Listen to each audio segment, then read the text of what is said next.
বৃহস্পতিবার সিএলডিতে হয়ে গেল রাজ্য টেবিল টেনিস চ্যাম্পিয়নশিপ। তবে শিশু দিবসের এই বিশেষ দিনে বিশেষভাবে সক্ষম ছেলে মেয়েদের নিয়ে হলো এই টুর্নামেন্ট।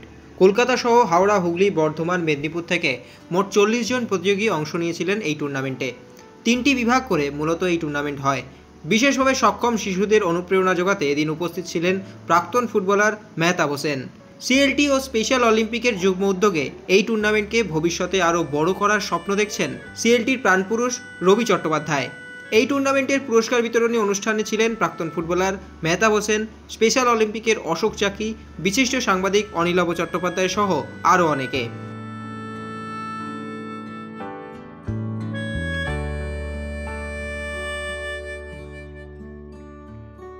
এই চ্যাম্পিয়নশিপ আমরা করলাম, আমাদের একে নিয়ে রেগুলার কোচিং হয় এবং আমরা আমাদের সিএলটি টেনিস চ্যাম্পিয়নশিপে এই বাচ্চাদের নিয়ে করেছিলাম।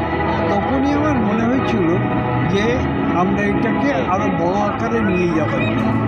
স্পেশাল অলিম্পিকের সঙ্গে কথা বলার পর তাদের সঙ্গে আমরা করি এবং তারাও আগ্রহ প্রকাশ করেন এটা করবার জন্য।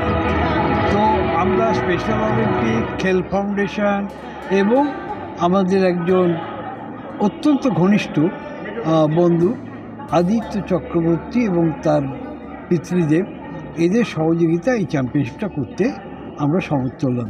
কিন্তু আজকে আমার খুব ভালো লাগছে যে এতগুলো বাচ্চা এসছে এবং সবথেকে বড় মজা হচ্ছে কি যে তারা এই খেলার জায়গাতে এসে তারা সব কিছু ভুলে গেছে।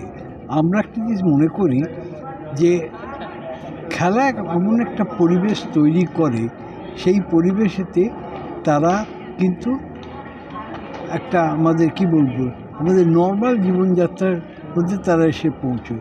এই যে এতক্ষণ ধরে তারা ধৈর্য ধরে বসেছিল, এটা কিন্তু সত্যিই এটা খেলা ছাড়া অন্য কোনো জিনিসে হয় না। সেই জন্য খুবভাবে উৎসাহিত হলাম আজকে 5 বছর করে। আগামী বছর আরও ভালো কিছু করতে পারি তার চেষ্টা। খুব ভালো লাগলো, মানে এটা আলাদা একটা এক্সপিরিয়েন্স। এই কারণে এক্সপিরিয়েন্স কি এই বাচ্চাদের জন্যে যেভাবে ভাবা হচ্ছে, সবাই মিলে ভাবছে, প্যারালিম্পিক হচ্ছে, তুমি দেখছো ক্রিকেট হচ্ছে, ফুটবল হচ্ছে, এভরিথিং। তো এদের পাশায় থাকাটা খুব খুব দরকার। কেন কি এরা কিছু সময় কিছুদিন আগে, আমি বেশি দিন বলবো, কিছুদিন আগে এরা নিজেকে একা মনে করতো, তোমার ফিল করতো কিনা আমরা একা আছি, আমাদের কোনো গার্জেন নেই বা নেই। কিন্তু এখন না, এতটা অ্যাক্টিভিটি, এতটা অ্যাওয়ারনেস এসে গেছে কি বাবা মা অলওয়েজ চাইছে কি তার পাশে থাকুক। আর স্পোর্টস মাধ্যমটা এরম একটা মাধ্যম কি তারা ওতে ইনভলভ যদি থাকে তাহলে তারা মেন্টালি এবং ফিজিক্যালি খুব তাড়াতাড়ি ডেভেলপ হয়। আমারও কোচিং ক্যাম্প আছে, ওখানে 3-4 জন ছেলে আছে। তো আমি মনে করি আমার কোচেসদের যেরকমভাবে আমি ট্রিট করি, বলি তাদেরকে কি এই বাচ্চাদের সবসময় এরম ফিল করাবে কি তারা 10 জন বাচ্চাদের মতন, তারা দেখবে তাদের কিছু মানে তাদের সাথে 10 জনের সাথে থাকতে থাকতে তারাও নর্মাল এতে চলে আসে। সো এটাই আমাদের তো কাজ, এটাই তো সমাজ। আজকে একটা বিশেষ দিন, আজকে শিশু দিবস।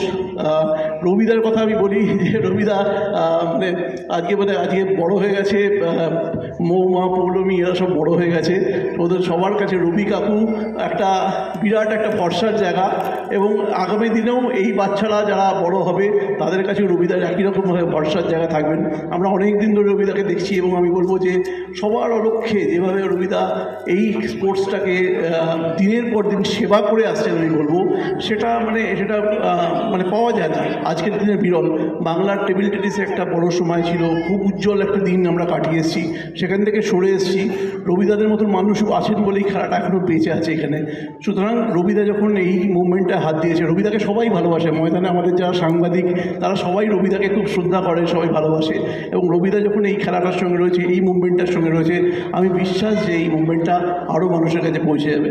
সবাইকে ধন্যবাদ, আবার সবাইকে শিশু দিবসের শুভেচ্ছা জানাই। ধন্যবাদ। Extra time.